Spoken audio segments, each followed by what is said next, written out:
PKS maupun Nasdem, semuanya mengikuti, ya kan, progres yang berjalan dan sekaligus mengevaluasi. Nah, kalian sudah pasti tahu tanpa saya sebutkan, ini tidak pemilu yang berjalan mulus dan biasa-biasa saja lah. Itu pasti itu. Pak Surya, kemarin ada rencana bertemu dengan Bu Mega, itu seperti apa tuh Pak? Apa itu? Apa memang ada rencana bertemu dengan Bu Mega Pak?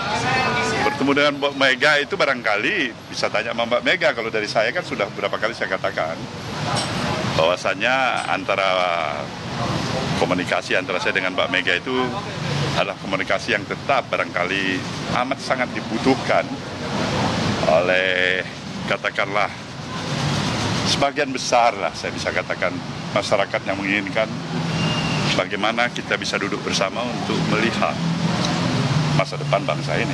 Kemarin para sekjen kan sudah bilang bahwa dukungan kepada hak angket dari PDIP ini sudah ACC dari Surya Paloh. Artinya sikap dari Koalisi Perubahan akan mendukung hak angket ya Pak? Nah, kalian tahu itu kan hak konstitusional yang ada. Saya pikir wajib ya. Bukan hanya sekedar mengiyakan, tapi wajib untuk menghormati, menghargai hak-hak konstitusional itu. Kan sayang sekali kita ada hak konstitusional diinisiat siapapun itu, terutama barangkali saat ini adalah kawan-kawan dari Partai Demokrasi Indonesia Perjuangan misalnya. Nah, kita katakan tidak baik, kita katakan kurang, kita tidak sepakat. Itu hak dalam berdemokrasi. Tapi sikap kita dalam hal ini pendukung Mas Anies dan Caimin dalam koalisi perubahan, jelaslah memberikan support, memberikan katakanlah dukungan ke arah itu. Prosesnya bagaimana? Ya biarkan dia mengalir aja secara natural aja. Pak SP, apakah sikap itu juga disampaikan kepada Pak Jokowi ketika bertemu kemarin? Begitu, belum ada yang nanya dan kita pun belum tahu. Karena begitu dinamisnya perjalanan aktivitas kegiatan yang ada di tengah-tengah pemilihan umum yang sudah berlangsung ini ya. Pak Surya, kemarin 3 sekjen mengatakan bahwa proses untuk menyetujui hak angket ini masih menunggu PDIP menggulirkan dulu di DPR. Kenapa itu harus menunggu PDIP? Sementara 3 kursi 3 partai koalisi perubahan ini lebih besar daripada PDIP, Pak. Barangkali ini 3 semuanya masih sayang sama PDIP ya. Nggak ada jarak kali. Kalau masih menunggu pasti itu. Kalau nggak, untuk apa ditunggu itu? Atau nunggu Pak Surya ketemu sama Bu Mega. Enggak juga. Terkait dengan pertemuan itu, Pak, rencana pertemuan itu udah ada rencana belum Pak bakal digelar kapan? Bagaimana? Terkait dengan rencana pertemuan dengan Bu Mega, apakah sudah ada plan waktu gitu kapan akan digelar? Saya pikir mudah-mudahan tidak terlalu lama lagi. Mudah-mudahan ya. Barangkali apakah Mbak Mega sudah barangkali mempunyai waktu, pikiran, kondisi yang tepat, ya itu terserah Mbak Mega ya.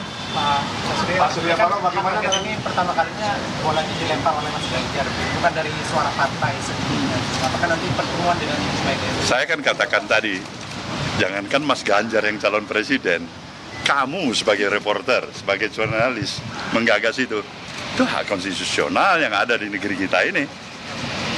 The idea itu yang paling penting bagi kita. Kemudian itu masuk nggak dalam common sense kita? Saya pikir hak-hak konstitusional itu, kalau itu jalan yang kita mau tempuh, sayang sekali kalau itu diabaikan. Sayang 1000 kali sayang. Apa yang kita pilih? Jalan dalam pendekatan aspek konstitusional atau inkonstitusional? Yang mana? Kalau saya tetap mengedepankan pendekatan landasan konstitusional dulu. Kalau kita komit kepada apa yang menjadi pemahaman kita, fungsi, peran, hak, dan kewajiban kita sebagai warga negara. Pak Surya, apakah setuju dengan usulan Pansus untuk Pilpres 2024? Nah, itu kan perlu perenungan lagi itu. Tahap pertama barangkali tadi kalian menanyakan mengenai masalah adanya ide, pemikiran, menggulirkan angket. Nah, kita udah jawab. Itu bagus, itu hak konstitusional ya. Pak Surya kan selama ini punya hubungan yang cukup dekat dengan Pak Jokowi, Pak. Nah, kemarin ini kan kita tahu ada anggota baru ini, Pak, partai politik di kabinet Pak Jokowi. Itu kemarin dalam obrolan dengan Pak Surya, sebenarnya Pak Jokowi juga mention itu, Pak, bahwa Demokrat mau masuk ke kabinet itu. Pak Surya terinfo juga dari Pak Jokowi. Kemarin Pak Jokowi masih merahasiakan itu sama saya. Gimana saya mau jawabnya? Ya kan? Coba Pak Jokowi kasih, barangkali bilang Bung Surya ini Demokrat barangkali mau hadir, pasti saya bisa kasih komentar kan? Anda baru saja mendengar keterangan dari Ketua Umum Partai Nasdem Surya Paloh yang didampingi Capres-Cawapres Anies Mohaimin sehubungan dengan diskusi Partai Koalisi Perubahan berhubungan dengan rencana mengajukan hak angket di DPR.